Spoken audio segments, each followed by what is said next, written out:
Shalom. Welcome to Understanding the World with Rabbi David Kaufman.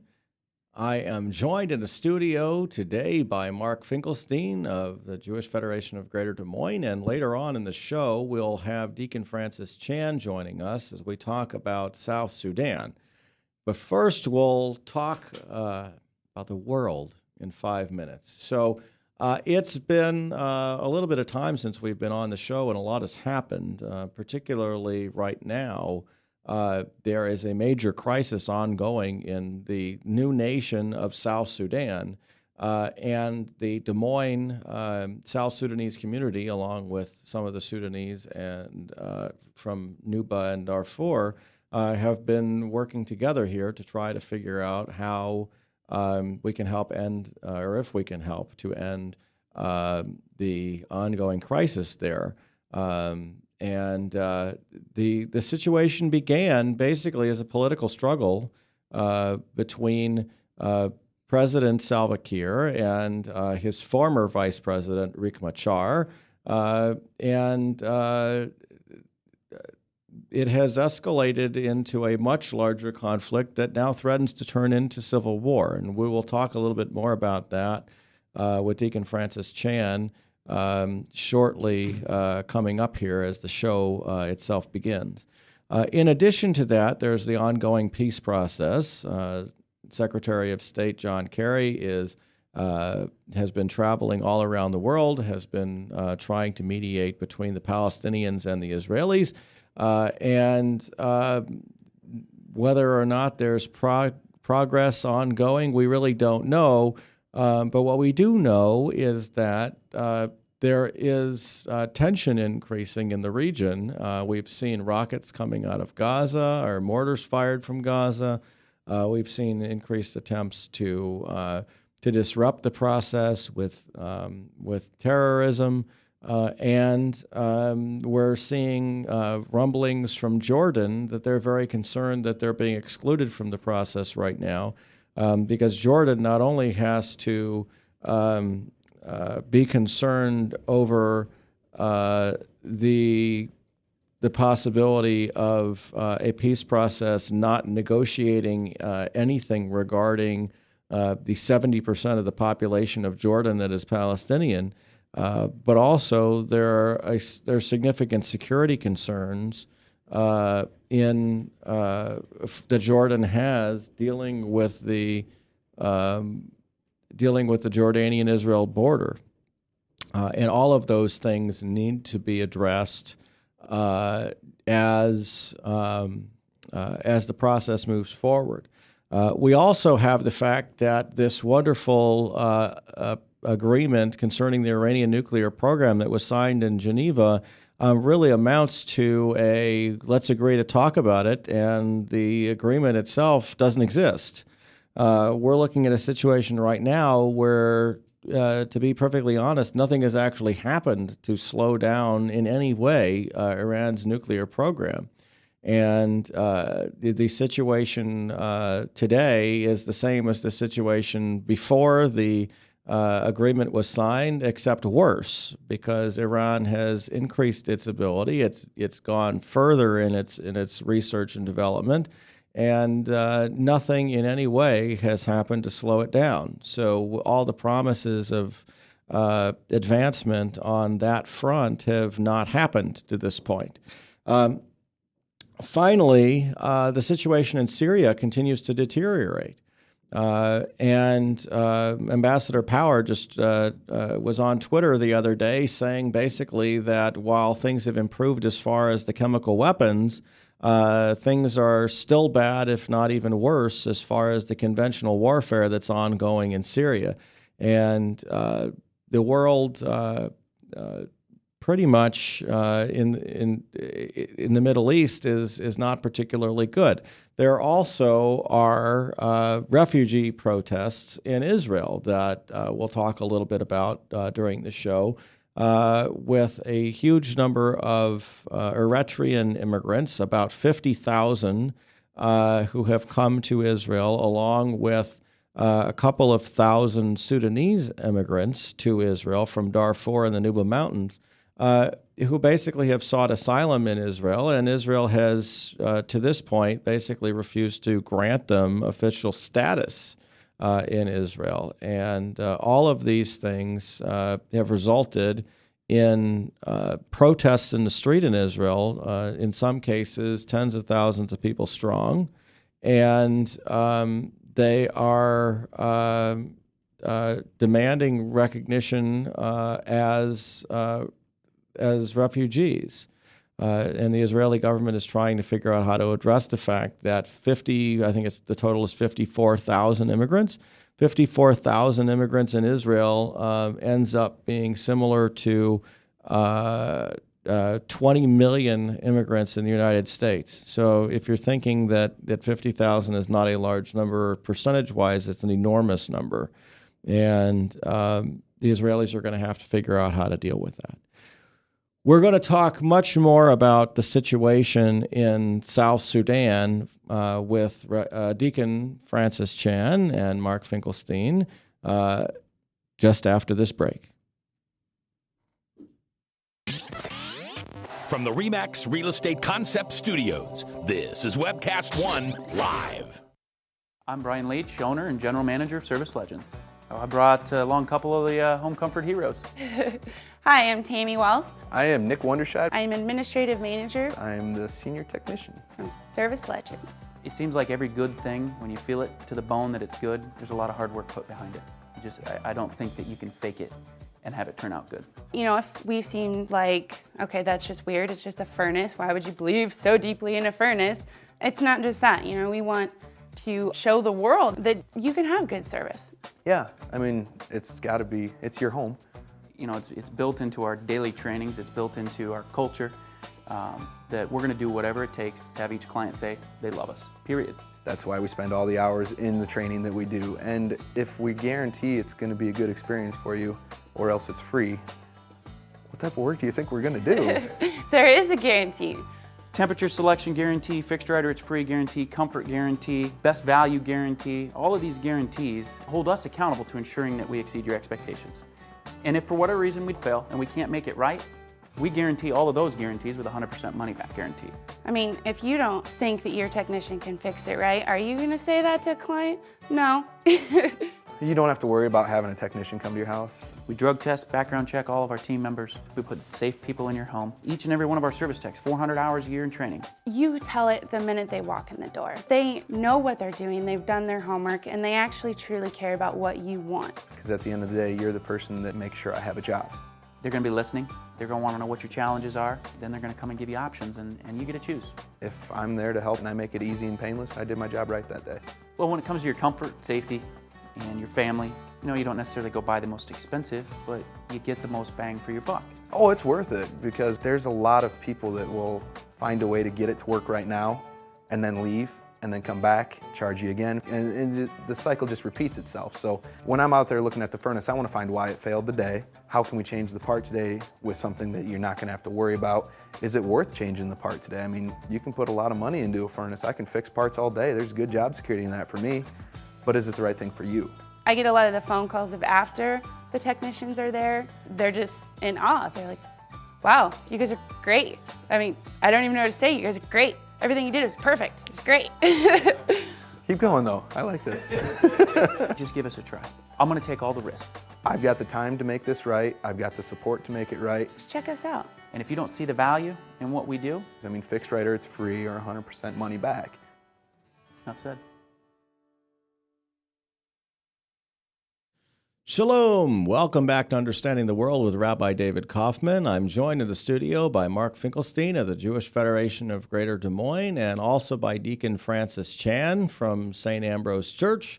Before we get started talking about South Sudan, I'd like to thank Dr. Ronald Bergman and Bergman Folkers Cosmetic Surgery and Spa for his support of the show.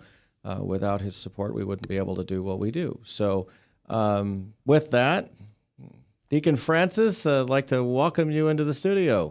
Where are you from originally, Francis? Rabbi, I'm originally from southern Sudan, a state called Upper Nile. You need to speak into the mic. A state of Upper Nile, which is just on the border with the Sudan.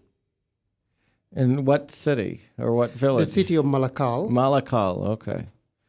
So, which is the capital of the state of Upper Nile. okay.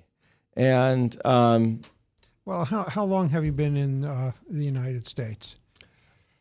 Well, coming this April, I will make 14 years living in Des Moines, Iowa. I see.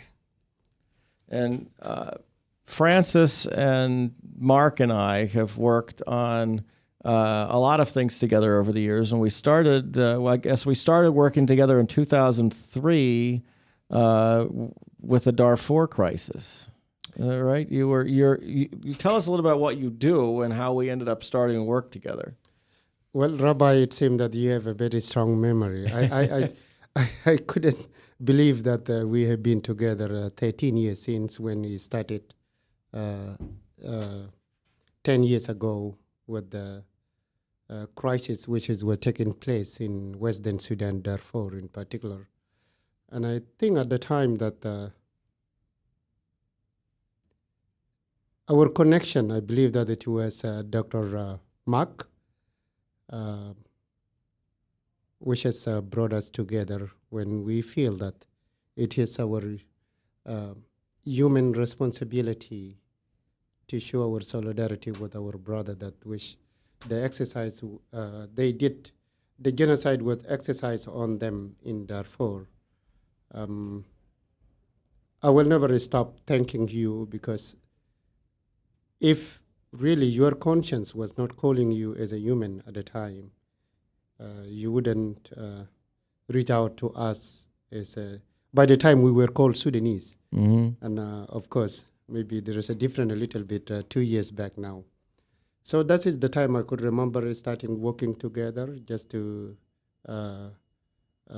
be the voice of voiceless in Darfur. And it was not easy at the time, as I keep saying this all the time, for our brother from Northern Sudan or from Darfur in particular, to come and spend some time in synagogue or spend some time in the church. It was not easy for them. But I think after a few movements, they realized that we were there for them just because we care about the humanity. Now, the Muslims had never been in a church, much less a synagogue, some of them. And many of the group had never been in a synagogue until the event that we had that year, I think, to talk about Darfur. Absolutely, you're right, Rabbi. I remember talking to one of their elder, which was the first person that I interrogated that, because you know the Sudanese way of life is based on respect to the elder. So I remember at the time reaching Muhammad Ashur, who was able to convince his community that there is nothing. You are not going to worship as a Jewish, or you are not going to worship as a Catholic when you go to the Catholic Church. Those people are here for us, and it was a great achievement that showing our brother that people like you, as a Jewish people who went through this, it was just you did not want what had happened in the history to be repeat itself again on our watch, and that was the reasons that our brother realized that it is important that they work with us. Oh, thank you. Francis, you're a member of a different ethnic community, one that was not Darfurian. Why did you have empathy for the people of Darfur? I was born during the wartime, and I became a father during the wartime, and I know how it's painful to live in the war zone. So my experience or my conscience as somebody who grew up in that environment has called me to stand with my brother. There was no any reason for me to leave Sudan if it was not the persecutions. So I know that my brother from West has been mistreated. I mean, from Western Sudan, Darfur in particular, they've been mistreated. And that was what was, my conscience was telling me, it is the time now to show your humanity and show your solidarity with your brother who has been mistreated. And we know that the genocide took place in Western Sudan, in Darfur in particular. is still repeating itself today in Nuba Mountain. And just the world is keeping silent. We hearing day and day, especially people who have connection like myself. Because my tribe, or originally the area where I come from, we live on the border with the Nuba Mountain. And those Nuba Mountain, a lot of them has flee to our area, to our city. And I hear a lot from my people back, some of my relatives, that we live here with the Nuba because they have been forced to leave their land. And your tribe is Shilluk, right? Can you tell us a little bit about the Shilluk tribe? Oh, yes, I'm a Shilluk by tribe, and I need to explain a little bit about the name, Shilluk. Shilluk. Because Shilluk, actually, that's the name is being imposed on us by the Arabs. Ah, okay. We are called Cholo, Chollo. Sometimes we are called Luo, which is the same tribes found in northern Kenya. So Shilluk is the third largest tribes after Denka and Nuer in southern Sudan. So we are considered as the third largest tribe in southern Sudan. We did not refuse the name, but if you see the Shilluk men dealing among themselves, they will never refer to themselves Shilluk. They will refer to themselves Luo, Lou, or Cholo. That's the name they prepare. Because the Arab were not able to pronounce the word Cholo, so they changed it to Shilluk. So we were all very proud together to see when the new state of South Sudan was formed just a couple of years ago. How did that come about? Dr. Mark, I remember very well on that day.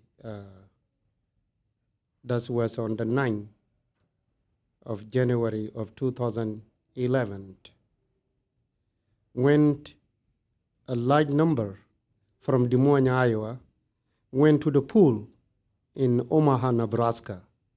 And that was the first time in my life to exercise my rights as a human, as a grown-up man, to put bullet in the box so that I could Ballot. correct. By those times, when I remember back now, all this diversity of all different tribes of southern Sudan came together as a one people, wanted to assure that they exercise their rights. And at the time, there was no any referring to a Nuer or a Denka or Shilluk or Cholo, but we were there as a one nation, wanted to to tell the world that we wanted to become free. Unfortunately, that freedom is being misused today. The current government was the original founding government of the country. Were there free elections established to elect the government? Well, based on, because the election took place in 2010 when I was here in the United States, we heard a lot of some complaints from some individual politicians that there was a lot of wrecking of the elections, that there in some other regions a lot of game is being played, but all the southern Sudanese people were ready to vote in their first president, regardless that election was free and there was a transparency in it or not. So we, as a southern Sudanese people, we did not look back that the elections were fair or not. We wanted to exercise our right, and we wanted to bring the president for the first time which was brought in by the people of southern Sudan. And we're joined on the phone right now also by Sam Machar, who's also from South Sudan. Sam, are you there? Yes, I'm here. Rabbi. Hi, how are you? So Mark Finkelstein and Francis Chan are with me in the studio. So it's good to have you on. We're talking a little bit about the founding of South Sudan and what it was like when South Sudan was initially founded. And where are you from? Where's your family from? My family are from Lake State, which is one of the states in Bahr el Ghazal region. And Bahr el Ghazal is northwest, right? No, Yeah, I am actually, my state is center. It's center of South Sudan. We are in the heart of South Sudan, very much. We have border with Unity State, Jonglei State, and Central Equatoria, Western Equatoria, and Warab State. So we do have around us 5 or 6 states. So we are in the center of the South Sudan. And we talked a little bit about the fact that Francis is from the Cholo tribe, which we said was Shilluk, and he said that was for the Arabs' name for the tribe. Which tribal family are you from? I am from Dinka, the clan called Agar. Okay. Yes, Dinka actually is a very large group that got some clan, and our clan in Agar is part of Dinka in Rumbek. Now, Sam, how long have you been in the States? I was born in the state and grew up until maybe age of 10 or 12, and then moved to Equatoria, which is used to be the capital of South Sudan by the time, and it is now Juba. And I was there part of my primary education, which is elementary here, and part of junior, which used to be intermediate, and then we moved from Juba to Upper Nile, Malakal, where Francis is. I grew up there actually, and my most friends are from Malakal, from Shilluk and Nuer and other tribes in Upper Nile. And how long have you been in the United States? 14 years in the United States. Now, Sam, you, along with Francis, are among the local leadership who have banded together and worked with Rabbi Kaufman on the plan to try to unify the freedom-loving peoples of Sudan and South Sudan, correct? Yes, yes. So we have all worked together very hard, and this circumstance is very disappointing to us all, that there's now some problems in the newly formed country of South Sudan. Yeah, no, Yes. Do you want me to add anything onto that? Sure. Absolutely. Yes. We've been working tirelessly on this. We very disappointed, all of us, about what happened home. We did not expect this to happen. We thought it's political differences. And it happened. We learned different politics here in this country. You play it cool. You sell yourself, you sell your party, and that's all about. We didn't know that this gun arm will interfere into this business. Unfortunately, it happened. And the father of the nation, who is our president, we are actually asked him. We did that, and we keep repeating that. For the sake of the peace and stability of the country, you need to know more. You need to do more. You need to release those detainees, whether they are political detainees or they participate in that attempted coup. You need to release them, because there is always a price for peace. As he has done this, a lot of people in South Sudan rebel against the South Sudan government, and people, they kill a lot of civilians. And President, unconditionally, he offered amnesty for these people. Plus, he promoted these people actually to the high rank in the SPLA. I think that is the price for peace. So we are asking our president through this channel today that our president, please, you need to do much. You need to release these detainees for a peace, because a peace have a price. You have done that before, and you need to do it now. So we are encouraging, as USASCA, as leaders of that country here in this nation, please, you need to do much, because war is not the solution. War will not take us anywhere. And we have seen in this war, nobody's going to win. We have seen it through our struggle against the Northern. Nobody won the war. It was always a peace. So you need to listen to voices of peace. And this channel is one of the voices calling for a peace in South Sudan. Thank you. Yeah, thank you. Hello, Brother Sam. This is Deacon Francis Chen from St. Ambrose Cathedral. It's nice to hear your voice. I would like to just to edit something, especially about the USASCA, United and Southern Sudanese and Sudanese community here in Des Moines. Actually, going back to what you asked, Dr. Mark, yes, what took place in 2011, it was a political separation between the two countries. But I believe that the two communities are still very tied to each other in many different ways. As you can see here, especially in this city, we love very much the city of Des Moines. You will never recognize that this is the Southern Sudanese or this is a Sudanese. We are still united here and back home because there is a lot of connections which is still between us.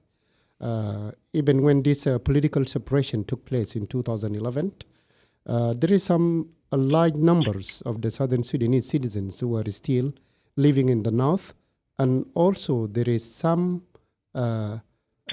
Sudanese citizens who are still living in the south. As I did give some information a long time ago about our relationship, particularly we, the Cholo, and or the Shuluk, with the Nuba people, because the largest border between South Sudan and Sudan is the border between the Shuluk and the Nuba people. Those are very tight. There is intermarriage between these two communities. When the war became very tough on the Nuba people, many of them has flee to the Shuluk land, and there is thousands of them who are living today, especially in my hometown where my father was born, Kodok, Kotdok, which is the headquarters of the Sholo Kingdom. And they were welcomed by all the Shuluk people. Going back to your call, Brother Samuel, yes, I believe that this should be the call of all the Southern Sudanese intellectuals, that peace is the most needed at this moment.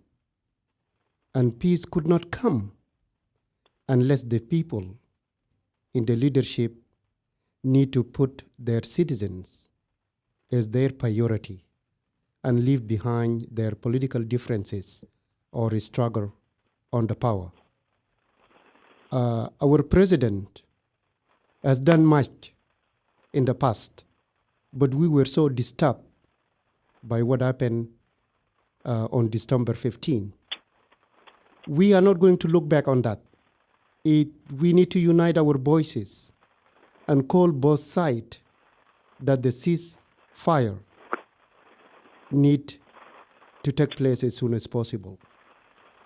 And in order to do this, it is a responsibility of the president to release as soon as possible all the political detainees, and that it will be a sign of showing that he is a responsible person and he would like that freedom which was gained by all the Southern Sudanese people.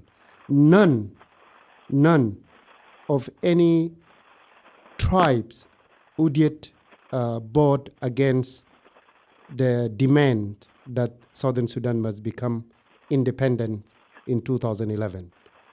It was brought by all the bloods of all the Southern Sudanese people. Today, we are so disturbed because we were thinking that this is the differences between the Southern Sudanese politicians. But I personally, as a Deacon Francis, I'm so disturbed by interfering of the other countries. We were so disturbed by the visit recently by the President Omar al-Bashir to Juba. Secondly, we are so disturbed by large troops from Uganda who are entering into our motherland today. This will not help peace between the two parties. So we asked, and I join my voice with you, that President Kiir need to show sign of being the father of all that new nation. Sam, what do you know about the peace talks that are probably being held in Addis Ababa right now? Well, we know a little about it. As you know, we called some people that we know. And what happened there, it was actually, they're supposed to have a face-to-face talk, which happened on Wednesday, short period of time. And there were a call for Dr. Riek Machar through his representative, the former governor of Unity State, Taban Dengai, that if he is actually a representative of all the fighting groups, rebel groups, that are fighting in South Sudan right now against the government. And he said he admitted, yes, and then the government representative, which is a former Minister of Foreign Affairs, Nyal Deng Nyal, he asked that we need to make sure that we are negotiating with all parties. We need to make sure that all the fighters, all the rebels are represented by this representative of Taban Dengai. And actually, the mediators, they make a phone call to Peter Gadet, the guy that occupied Jonglei State right now. And they asked him whether he is being represented by Taban Dengai, who is a dictatorial representative. And his answer was no, he is not being represented by Victoria. And then he was asking if he can dispatch his own delegation to Addis on his behalf. And the same thing happened to James Kongchol, the commander that occupied Unity State, and he declined to. He is not being represented by Victoria. And that actually complicates the first days of the talks, because the government say, you know what, we need to make sure that everybody is representing in these talks. So they were working on, I don't have much detail about it, but Kong he wanted to delegate his own representative to the talk, and Peter Gadet wanted to do so. So that complicated the talk mainly. I don't have a new thing yesterday and today. I don't have any. I didn't call anybody. I don't have any new. Where are they stand today? I didn't make any phone call yet. I've been busy since morning until now. So that's what I know so far. Of course, Brother Samuel, all of us, we rely on the sources that we got back home. But no, really, one of us who can claim that he has a full information about what is going on back home. We have watched on the Southern Sudan TV that after when the mediators try to bring the two parties, that it is important that they meet face to face, because there was a condition, and actually it was not a condition, but this was very important for the peace talk to continue and going on, that the political detainee needs to be released, and which was rejected by the president. And then the three high level of members of the mediations decided to fly to Juba, the capital of Southern Sudan. Three of them was General Sambayo of Kenya, and then another member of Ethiopia, and then including the head of delegations, the former Minister of Foreign Affairs of Sudan, of Southern Sudan, Nial Deng Nial. They went to Juba and they meet the president, that trying to ask the president, because some people who are the political detainee are the members who were supposed to be in the talks. And these are the people who has important, their presence at the talk table in Addis Ababa. It is very important for them to be there. Then the president rejected this. So they fly back to Addis Ababa, and we don't know what took place today. I did not follow up. But as you mentioned in the beginning, Brother Samuel, that it is important that this political detainee need to be released. Regardless, those commander field who are rejecting that they are not being represented by they do have nothing to do with Dr. Riek Machar. We see that this 11 or 9 remain political detainee have something to do with the talks in Addis Ababa, and they could be the people to bring peace in Southern Sudan if they're released. Sam, who are the people trying to mediate this dispute right now? There is a lot of people. Actually, there is a sideline by international community that the IGAD are the direct mediators, but U.S. is behind them, European Union behind them, and the whole world actually are behind the mediators, which are IGAD members. And go ahead. David, I have a question for you. What do you know about the role the United States is playing in this? Well, let me clarify one thing first, which is that IGAD is the Intergovernmental Authority on Development, and it's 6 countries. It's 6 countries in Eastern Central Africa, basically, and those countries are the countries that are surrounding Southern Sudan, and so they have a vested interest in seeing peace and prosperity going on in the region. As far as what the United States is doing, I was on a conference call on Monday held by the White House, or hosted by the White House, that included Ambassador Booth, who's the special envoy to Sudan and South Sudan, included Grant Harris, who is a national security advisor dealing with Africa, and included people from the State Department and also from USAID, USAID. There are multiple different channels that the United States is pursuing right now. The first thing is there's a lot of frustration going on because virtually every single person is telling the president of South Sudan that he needs to release the political prisoners, and everyone is telling Riek Machar that he needs to stop threatening violence against the government. And neither one of them seem to be listening. That seems to be the consensus. They're looking for voices to help President Kiir and Riek Machar listen. USAID is sending a huge amount of humanitarian aid into the region. There are big problems because when you're dealing with the conflict in Sudan, you had many refugees that came across the border into South Sudan. Virtually all of the refugee camps are now in precisely the region where the conflict is going on.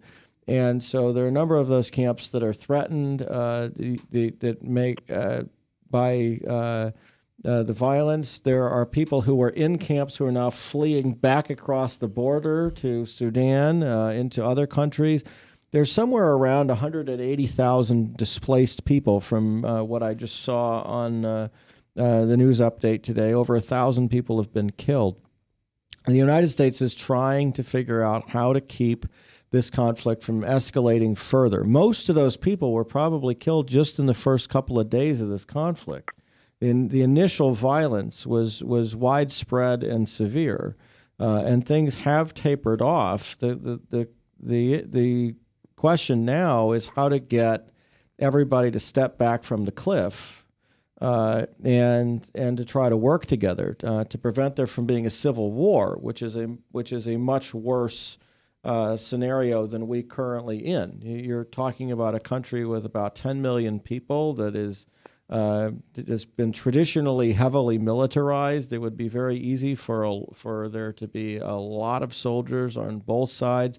I saw the other day that the government is considering basically instituting a draft and drafting new people to be in the military because they want more soldiers involved.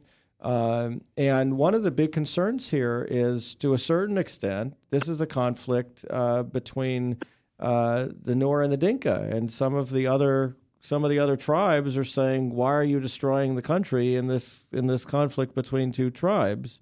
And not only that, but as you can hear from our participants here today and from our organization, but even the members of the Nuer and the Dinka are saying, "Why are you destroying the country on a personal battle between Kiir and Machar?"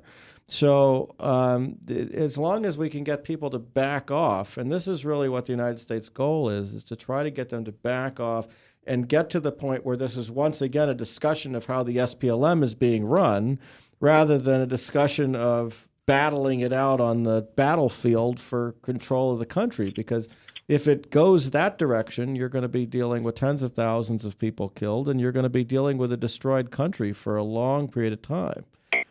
So that the United States is working right now to prevent civil war, and they're trying to get any voices to get people to listen. So in Des Moines, the United Sudanese and South Sudanese Communities Association is working on trying to promote peace and unity.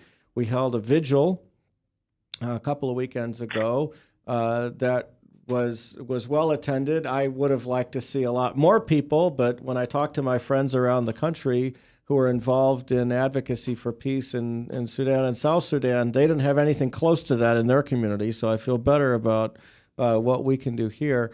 And we're going to try, and we're gonna create a document here, an open letter to President Kiir and to Riek Machar, encouraging them to work toward peace and unity and to back the country away from the precipice of civil war. Does that sound about right, Francis? I think you are in a right track, and thank you so much for clarification that you have made about the moderators or the IGAD. This is not the first time for the IGAD to come and help the Southern Sudanese people. They were behind the Comprehensive Peace Agreement, which was signed in 2005.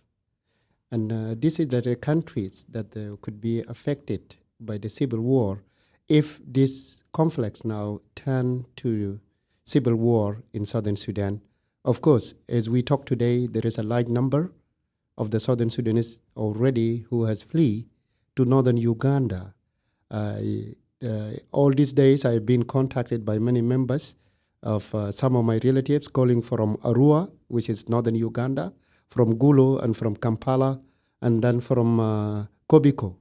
Also, I have been contacted by many people who were calling me also from Kenya, Nairobi, those who were able to make it outside. So does it mean that those countries, they have a responsibility that the region could be affected by this war in Southern Sudan? What I'm looking for and hoping for is that every single Southern Sudanese intellectuals will devote themselves to work for peace, because we have been disturbed by some voices here in the United States who are calling for violence. They use the word of violence. They support what it is going on. And I want to correct you a little bit, Rabbi. Although people think that this is a war between the Dinka and Nuer, this is not true. Mm-hmm. It may be that it's happened to be that the top leader, political leader in the country, president and the former vice president, happened to be from the two different tribes, that is the Dinka and Nuer. But this is really a political differences. And I was hoping that the president could look into it in that way. because this 11th political detainee that the Riek Machar is asking for them to be released today, 5 of them are from the Denka community. Only 2 were Shuluk, and then another 2 from Equatoria. The majority of the political detainees there are Denka.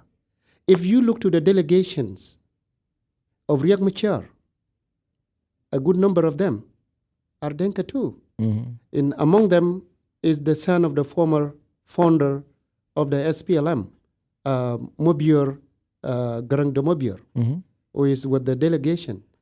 If you look into the side of the delegation of the government of Southern Sudan, you will find many different members of the community. Among them, it will be Dr. Lama Kola Jawin, who is the leader of the political opposition in the country. So people are trying to put it like the Sudan or Southern Sudan being owned only by the 2 tribes. That is not true. There is 64 different tribes in Southern Sudan. What has happened is what happened on the 15th, that the December Nuer, 15th. yes, Yeah. the December 15th, that Nuer feel that they have been interrogated as one ethnic group. I have my cousin who got killed. I have my brother-in-law. I have some other members of my family whom we do not know till today. Have they been killed? We consider them as being missing, but we don't know what happened to them. It is true that the majority of the people who got killed, majority of them are Nuer. And today in the UN camps, in UN compounds in Juba, there is thousands of Nuer who are there. So we would like the president really to work very hard and put much work to get those people back into their houses and not to stay in the UN compound. And it seems like there are people who are promoting violence on both sides who want to make it an ethnic conflict, and they're using past history of conflict and saying that that's what's going on now. But it's fairly clear that it at least began as a political conflict, and the goal is to keep it there. I think, David, you were the person that said that American goals are to have people back off the violence, and number 2, to discuss how the SPLM is run. Sam, can you tell us in brief what is the SPLM and how does it function in South Sudan? Thank you, Mark and David and Deacon Francis. You know, I totally agree with the way you guys clarified this. It is not between the 2 biggest tribes. It is actually a political difference. And we're fighting to keep it that way. Unfortunately, there are voices in diaspora, even here in Des Moines. There are voices that are calling for the violence. There are people that here in Des Moines, if you go to SPLM Diaspora, which is a website, a broad website, that thousands of people are participating in it. You read through it. You guys may know some names. You may guys know some name and faces who are in Des Moines here preaching for more wars. You know, unfortunately, this is what happened. But as Francis put it, it is not actually between these 2 tribes. It is a political differences. The bad thing about it, these people got their followers, and that is a bad thing. You know, South Sudan is actually few people 27% are educated. The rest are not. None. They've never been to school. You can see the differences. That is whereby Riek Machar got his Nuer followers, and President Salva Kiir got his own followers. Because from this group, let's go back to your question. SPLM is Sudan People Liberation Movement. It was actually one of the wing in SPLA struggling time. It was SPLA, SPLM. SPLA was a military wing, and SPLM was a political wing during the struggle time. And after the independence and after a comprehensive peace agreement, which is CPA signed, the political wing of the SPLM, which is SPLM, Sudan People Liberation Movement, was registered in Sudan as a political party. And then people went for an election in April 2010, whereby they elected President Kiir as the president of South Sudan government. By the time was not a country, and the first vice president of the Sudan. This party is being led by Kiir from that time until today. In our view, as we are a wing here in diaspora, I'm actually a chairman of the SPLM here in Des Moines. And we don't think this political party being run in a good manner. And we think it is responsibility of these warring parties right now. President Kiir is the chairman of the party. Riek Machar is the first vice chairman of the party. And unfortunately, nothing was done. There is no clear rules of law in the country. There is no clear vision of running the party. The SPLM dominated the political arena in South Sudan, and you cannot even go and talk as independent party rather than being a member of the SPLM. If you are really other political party, you will be threatened. Your life will be in danger. For instance, Dr. Lama College is a member of this party, of the SPLM, and when things become difficult for him, he split and formed his own party, which is still carried the same name, SPLM Democratic Change, which is SPLM DC. Now, SPLM, as we are members of the SPLM here in diaspora, we are not satisfied the way this party is running its business. We disagree with it, and we are asking for a reform. Unfortunately, not this group that I say now are a voice of change even, because we talk about this for a long period of time. You guys are running this political party in a wrong way. You guys are going in the wrong direction. No vision, nothing. We've been complaining about this. We have a lot of talk among ourselves about this.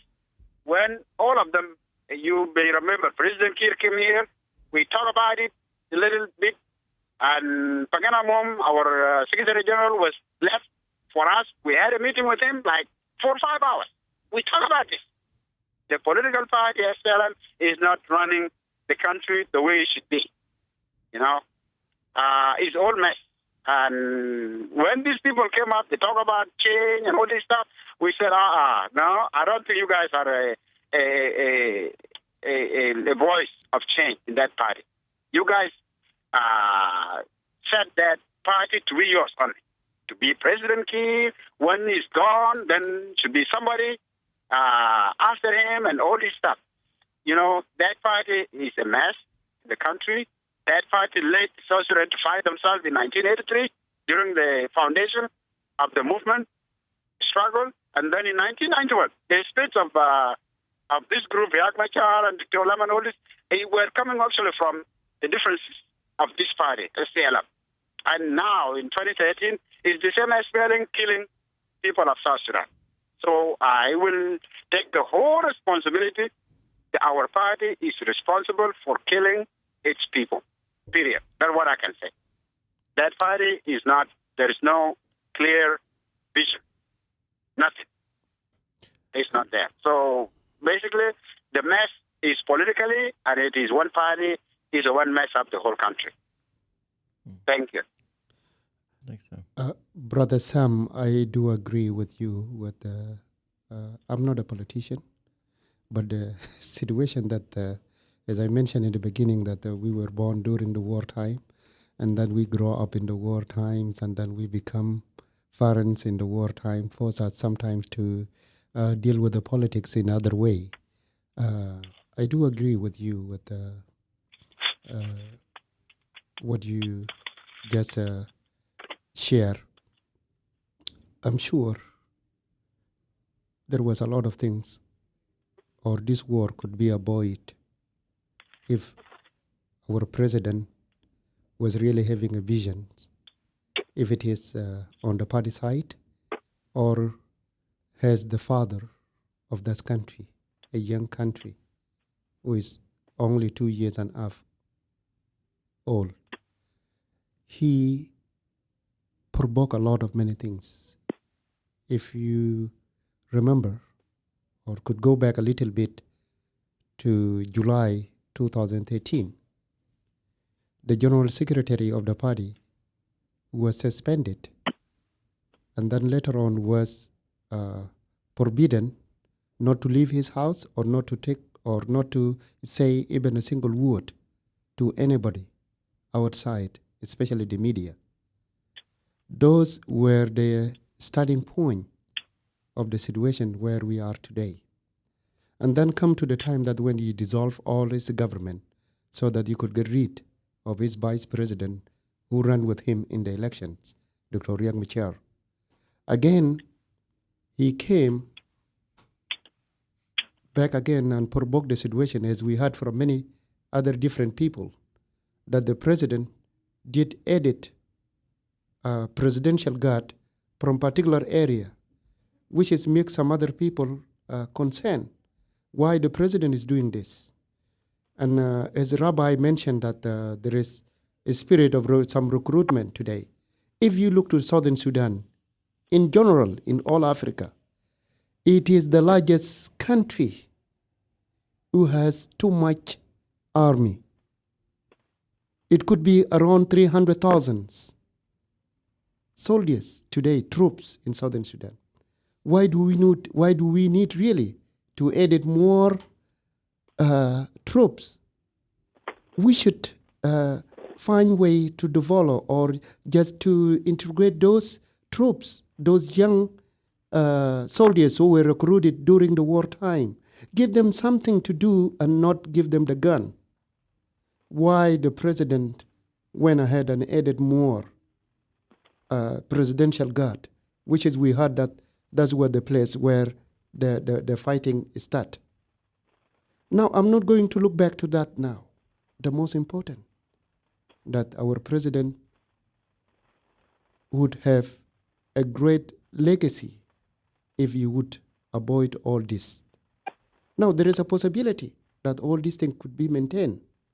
Let him release the political detainee, and let him be sincere in the dialogues in Addis Ababa. Let Riek Machar, if it's really he wanted the power cannot be taken by force. Let him appeal back to the people of Southern Sudan, although they have killed many innocent people. But they need to respect that people they wanted to govern. If it is a President Kiir or if it is Dr. Riek Machar. And if they think that they can rely on their communities or their tribes, thus it will not let that country to exist. It will make more mess, and that country could be lost, especially when somebody like Umar al-Bashir could come and offer his help to the Southern Sudanese people that he killed them in 1 million some years back. We're going to have to wrap up our show today. I'd like to thank Sam Machar for joining us on the phone, and Deacon Francis Chan for joining us in studio, and thank Mark Finkelstein for being here again with me. We hope that there will be progress in the peace talks in Addis Ababa, and that the leaders of South Sudan will prioritize the health and well-being and prosperity of all the peoples of South Sudan in the coming days and weeks. We wish strength and success to the negotiators and to all those who are working for humanitarian welfare and well-being of all the people in the region. And certainly the people of South Sudan are in our thoughts today. Hope you have a good and happy week, and we'll be back on Understanding the World with Rabbi Kaufman next Thursday afternoon. So long.